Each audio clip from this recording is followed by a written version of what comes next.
So we are joined by Jesse and Kristy from the WoW team. I want to thank you guys so much for joining me. I am like I've been saying, I'm a nervous ball of energy. I'm just going to do my best to try and ask some fun questions, have a bit of conversations, and learn more about Midnight. And with your permission, I'm just going to get right started. Is that cool? Awesome. So I only got like a day in the alpha. It's not so much, but from what little I explored, especially with Silvermoon and Eversong, I was blown away. It looks so good, and I can't wait for players to jump into the alpha, beta, live. I want to get into it.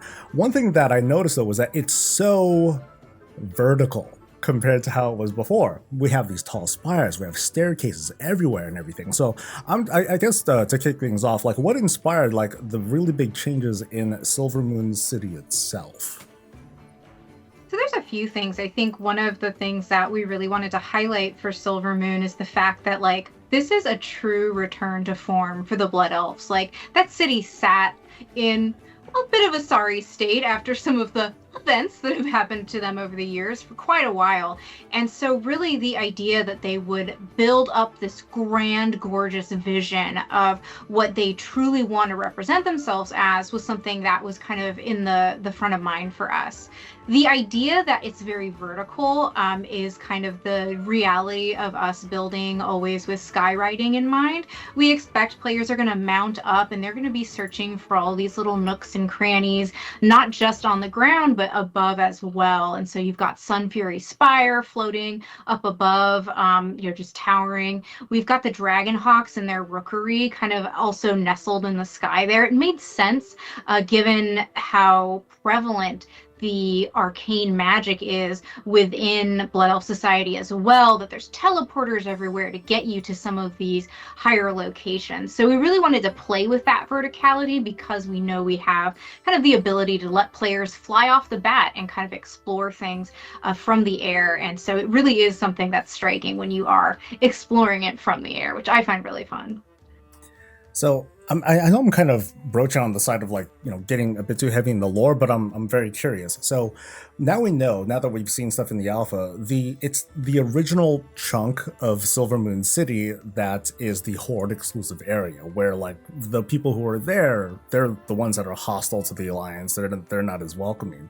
I'm curious, like, what's the story behind making those folks still hostile to the Alliance, unlike the rest of the city, which is for the most part okay with letting them in? I mean, you got to consider that there's in any society, there's going to be your old guard, right? Your folks who are just resistant to change. And so ultimately, it made sense that there probably are folks on the Blood Elf side who are still kind of wary of the Alliance, the promises they've made and broken in the past, and they're just past experiences that they have lived through. And so ultimately, I think giving the city a little bit of flavor by having a Horde exclusive area plays into that. I know that these days we're all about faction unity. People get to play in cross-faction groups. You've got cross-faction guild, and I love that. The guild that I run has players on both sides, Alliance and Horde, and I think that just makes it so much more fun to play. But there is still that lore element, and we do want to play into that a little bit. There are the RPers out there who are hardcore Horde, who are never ever going to let the love of the Alliance into their heart. And you know what? If they want to hang out in their own exclusive area and use their little auction house and bank, then that's available to them. They never have to see a human if they don't want to. And I do agree. That's very cool that the old city is still like the old city. It's still like fully functional. Meanwhile, we have like this vast area with tons of verticality and all these nooks and crannies to explore to allow players of all sorts to enjoy enjoy like the elven heritage and architecture and everything. So all that's going to be awesome. But I also want to switch gears because this is it. We've got to talk about player housing stuff because it's been my bread and butter, the thing that I've been really passionate about for like ever now. And there are a lot of questions that have been answered, but some that we still haven't quite nailed down yet. So regarding guild neighborhoods, I want to know like how that's going to work out because we were already told that, hey, the whole guild can be part of this neighborhood, but I guess I want to get down to like a very specific point. Like, let's pretend that there's like 50 people that want that one spot in the neighborhood. So functionally, like, how would that work? Is it going to spin up like all these different layers? Are people gonna effectively be able to have that plot? Or is there like some sort of requirement like, oh, we need to fill up this neighborhood layer before others spin up? If you can clarify for that. Yeah, it's what you said at the end there. So the way the guild, the private guild neighborhoods work is that as a single instance fills up, I don't know the number off the top of my head. We're still calibrating it, but say it's about 80% full, we will spin up a new layer for that one. So if 50 players in your 50-person guild all one plot, like 2 people will get that plot, and then as more spin up, they can sort of claim them. And then, you can switch between instances, switch between layers. So if you are in layer 1 and I'm in layer 3, I can just, hit the little drop down and go, I'm gonna go to layer 1 now, or visit your house directly or something like that. Is that going to be kind of communicated to players? Because, not every, the neighborhood leader person is going to be like, okay, we need like 2 more people to go into that spot. So like, is that going to be pretty visible for the leaders to find out? Yeah. Okay. Less this, you'll see, here's my neighborhood. Here are the houses that are occupied. Here are the slots that are free still. And then we're still figuring out exactly the expansion like threshold when it flips over, and whether that's automatic or triggered by one of the managers. But yeah, it will be explicit, and you will be able to, you will know when it's about to happen, or potentially throw the switch yourself. Cool, appreciate that. So functionality, we haven't really seen yet the kinds of quote functionality that's going to be available in housing. Like, I don't even have a mailbox yet. Is the team ready to announce or to like kind of like make a stand as to like what is and isn't available? And so I'm talking about mailbox or bank, or being able to like transmog, if I have a wardrobe thing or something like that, or even profession tables. Can we kind of get some clear answers on that yet? I can give you a very unsatisfying answer, perhaps, but we're slow rolling functionality. There's a very fine line to thread for capital cities and for neighborhoods, and we don't want to replicate a capital city, for example, and so there's no reason to go by them beyond just like a hub area. But at the same time, having things like barbershops or transmog stations, things that sort of mailboxes is a good example. To not have a mailbox to your house would feel like something that logically makes sense there. But we will, we're keeping, it's maybe one of the things we're keeping the closest eye on in terms of how much or how little we want to add. So we don't have anything to announce, but it is something that we're approaching very carefully. You've actually seen, I think, have you looked around the neighborhoods much in Alpha? No, I didn't. That's something that I wanted to point out too. Like, I tried to explore and try to find a place, but it's so freaking big. The neighborhoods are huge, and I just got lost. I'm like, okay, so is there a little profession kind of person? I found like the dye station, and like that was about it. Yeah. So you'll see things that hint at functionality kind of things, sort of scattered around. But what ends up there, we're going to be figuring out. Okay, great. Now, something that was asked in a previous group interview that Ian didn't have the answer to, and you might hear. So let's pretend total fantasy situation. Let's pretend I'm actually a large content creator with, I'm famous with a huge following. And we're a large content creator. Don't sell yourself short. But let's say I want to have a huge party at my place or my neighborhood. What are the so? Do you happen to know the character limits of the house or a neighborhood? We're actually running stress tests like right now-ish. How many we allow inside versus outside. Our goal right now is to allow the insides of houses to, be able to host dance parties, be able to host large guild get-togethers, sort of that style of get-together. And because we don't allow combat really, we have a little bit more of a leeway there. Outside, we also have lots of decor. With people putting all sorts of random stuff in their front yards and attach their houses and everything. So there's some performance concerns to figure out there. it's one of our primary goals coming up with the alpha tests and things, is to figure out where those limits are. We do want to support large gatherings. We do want to support people having weddings or parties in their houses or in the common areas of the neighborhood. But I can't give you an exact number. Okay, cool. Well, I'm looking forward to finding out soon. So regarding endeavors, it sounds like it's going to be like one of the bigger vehicles that's going to be the spigot with which we'll get decor. How many different kinds, or I guess, do you know how many endeavors will be available at launch when they start circulating? I don't know the number offhand. It should be enough that, for the first chunk of the expansion, you should be able to pick different endeavors each month. So it will be, enough that you feel like you have choice, that you're not seeing repeats every month. And you should be satisfying. So you get to see culture X, culture Y, culture Z, A, B, C, and not be like, well, I guess it's A again, and it's A again. But at the same time, if your neighborhood, your guild, whomever, is like, I really like culture X. I like what they bring. I like the vibe. I like the aesthetic. We don't want them to, you hit it on the first month and then you have to wait 6 months or whatever it is till they come back again. It's probably not going to be the next month, but it should certainly be in your rotation.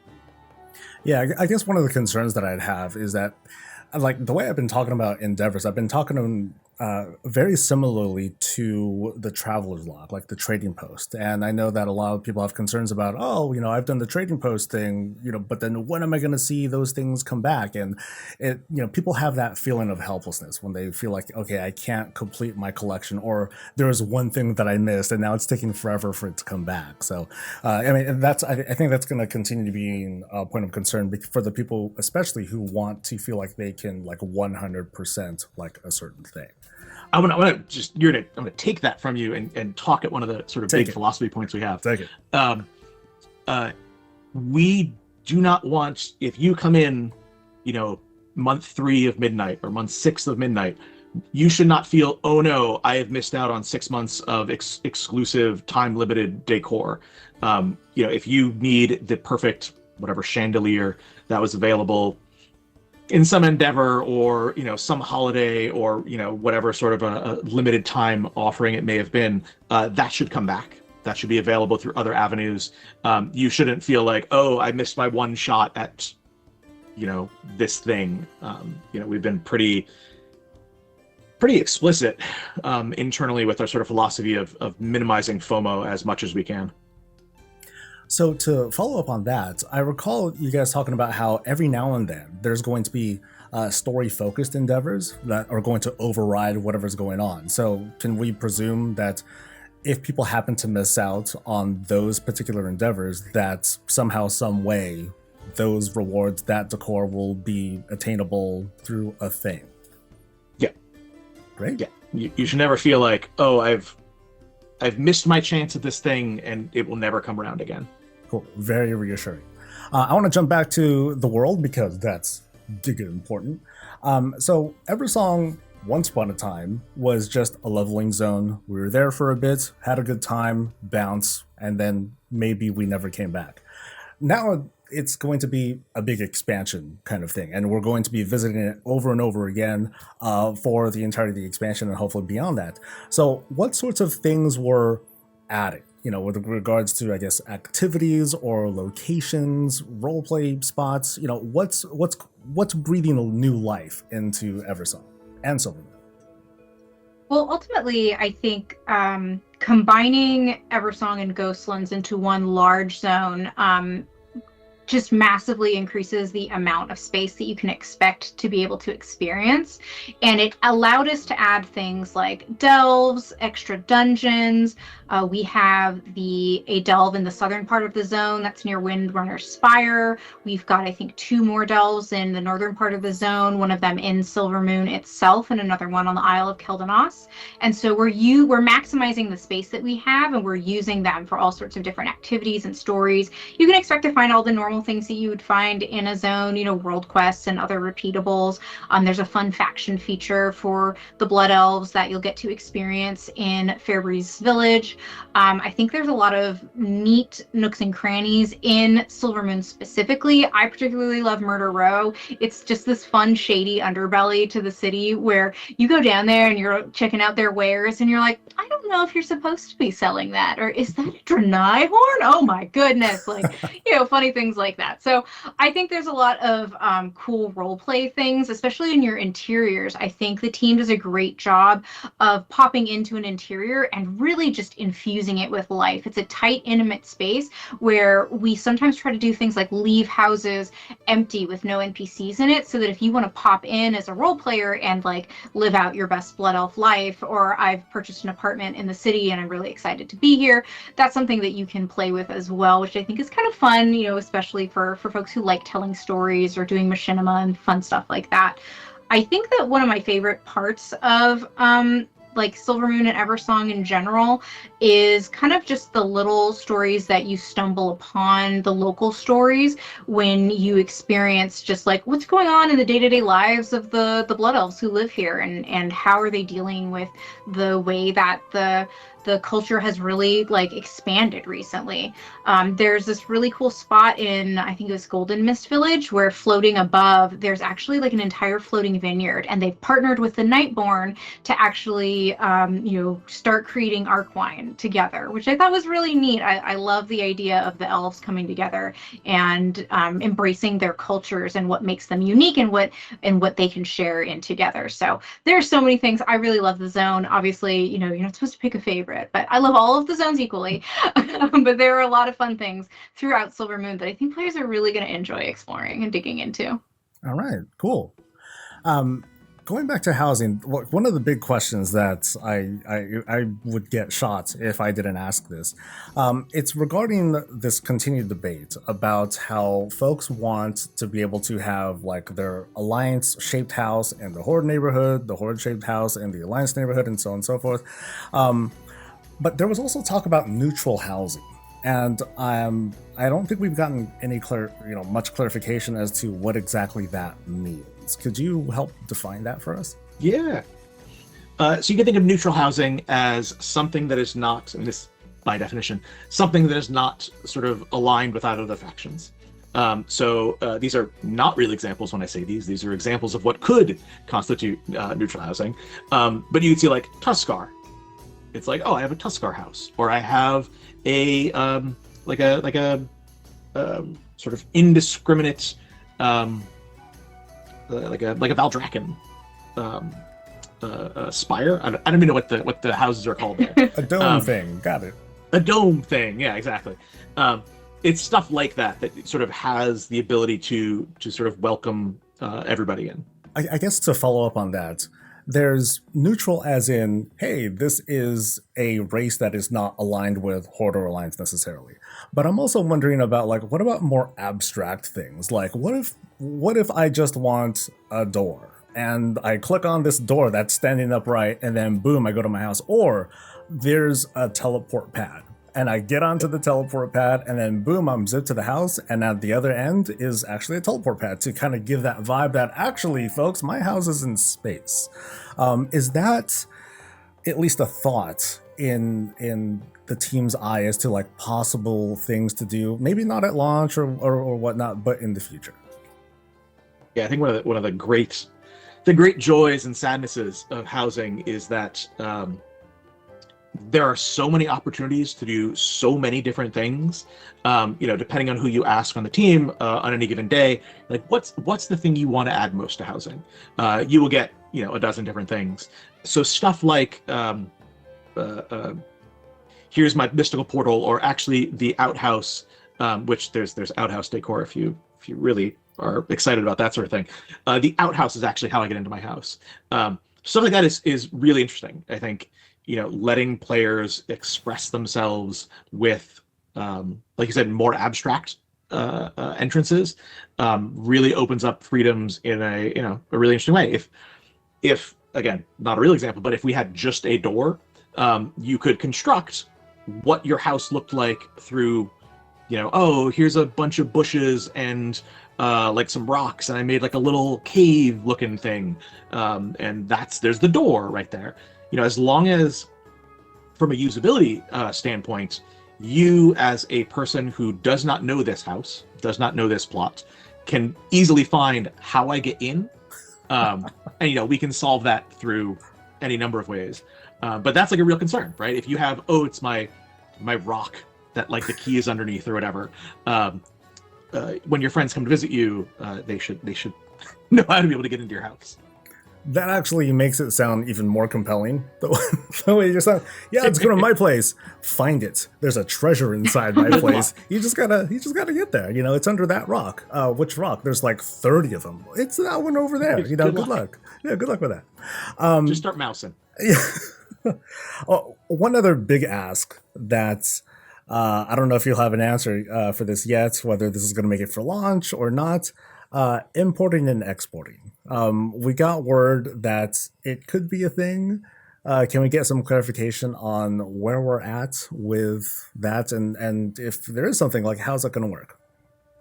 It's not for launch, certainly. I think there was a miscommunication that came out of Gamescom, but it is a tremendously powerful feature. I think the ability for someone who is not super creative or not comfortable with the tool set or just not feeling it that day, for them to see something that someone else has made and grab it, and then add their own tweaks. I didn't like the roof color or whatever. Add those tweaks, and that makes it really compelling. And then the flip side is people, I'm an interior designer or whatever, and I specialize. You can contract with me. I'll set up a thing that you can do. I think it's fantastic. I would love to do importing, exporting as a feature. I think it's super valuable, but not for launch. Okay. So let's dial it back and let's pretend that I am a brand new player to the world of Warcraft. Yay, I'm here, and I'm here for midnight. So how do I, the brand new person, get access to housing? Like, how early, what level do I need to be? I know the gold thing, that's kind of in flux, but like, how early do we want to let people in on that? It's literally right now when you get off the boat from in the tutorial in Exile's Reach, you get a pop-up that says, do you want to continue with the tutorial or do you want to go to housing? So pretty much level 1, 2? Yeah, I can't remember if you level up before it comes up or not. But it's almost within 10 minutes of playing or something like that. Awesome. So what if that player does not happen to have the amount of gold, or is that going to be? It's solved. That is a solved problem. If you want a house coming off the boat, you'll have a house coming off the boat. That is going on in Wowhead for sure. Okay, I'm sure it will.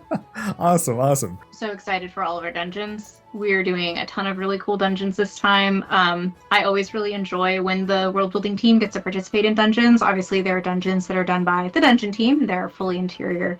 But there are a few this go round that we got to participate in.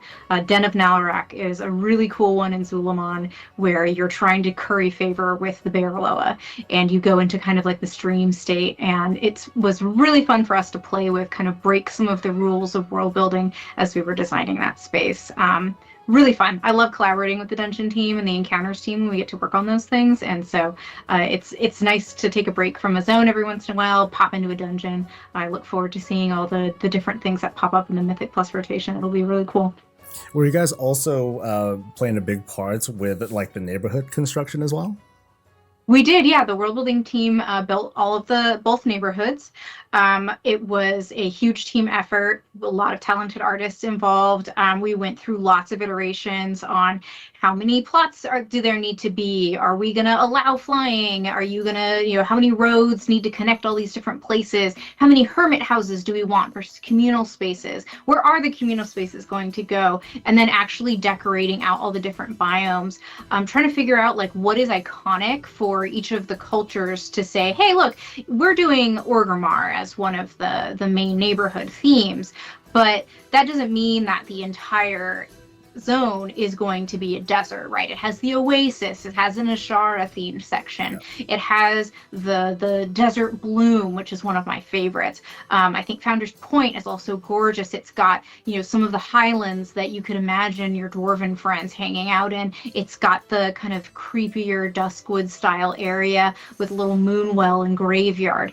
I really enjoyed getting to see the evolution of these spaces as folks put their own touch on what they wanted to see in the neighborhood themselves, because obviously a lot of us who are making the, hopefully all of us who are making the game, really love playing the game, and so we're all big fans. And so I think there are a lot of pieces of folks in what they've built, especially for neighborhoods which were more of a kind of a labor of love, where you're not as restricted by something like story or lore, and you really do kind of get to just make your mark on something and put a fun little vignette, you know, an apple orchard with all your favorite trappings of fall. Those are just different themes that folks really got to play into and build and just really infuse a lot of charm and coziness into. Oh no, I was going to say I think the neighborhoods, sort of the process and the iteration on the neighborhoods was one of the bigger sort of success stories. You know, when we started on housing, we were very clear. We were like, we want to show this to players as soon as we can, like get this in front of them for feedback way earlier than we might otherwise. And so with the Horde neighborhood in particular, we showed it to some users, some players, and we did user testing, and you know, got a bunch of feedback. They were like, you know, these plots, I don't love them, like, you know, for whatever reason. There were lots of reasons depending on player. And so we took a really long, hard look. The world builders, the artists, designers, everybody sort of got together, because the goal was that like any given plot should be popular for someone. And we were just before this watching some folks play through alpha, and basically have arguments with their chat about I like this plot, I like this plot, that plot's the best, this plot's the best. And it was really gratifying and frankly a weight off the shoulders that like it seemed to have turned out pretty well. So no, there's no easy choices. You know, one thing that comes to mind with having a bunch of people around in the neighborhood, moderation. Now, of course, there's different filters and other tools available to prevent folks from going into the house, seeing the house, or even like the plot or whatnot. But of course, there's going to be situations where folks are going to be like, this house has like all sorts of like weird stuff in there. How is the moderation going to work? And I guess I'm also trying to think of a doomsday scenario. Is there a scenario where someone can like mass report a house or a neighborhood and just like shut them down? I will try to answer this as politely as possible. UGC always has a propensity for causing all sorts of unfortunate behavior, and so it's been top of mind. We want to make a system that is super flexible, that let players make beautiful things, ugly things, weird things, fun things, but with that flexibility comes the ability for players to make not great things. And so we have a whole bunch of tools and reporting structures that we are developing. Some you may even see in alpha, I'm not actually sure. So that players, if you have a weirdo that lives next door, you can let folks know about that. Okay. Yeah, like I said, I was just kind of scared or concerned that, I mean, I hear stories every now and then of people who are like, hey, I'm just trying to undercut on trade chat, or maybe I was in a bad group or something like that. And, you know, weird things happen, and sometimes players do weird things. Well, they'll band together and do like a mass report, and I guess I'd be scared that something like a neighborhood from like a big streamer might be mass reported by someone, and then all of a sudden it gets like locked out, or I guess one thing that I'm thinking of, what happens if a neighborhood is just a whole neighborhood is awful? Is it possible to report an entire neighborhood? You can report the neighborhood's name, but there's no way to say like these 20 houses are all doing horrible things. It would have to be bad house, bad house, bad house. Right. Okay.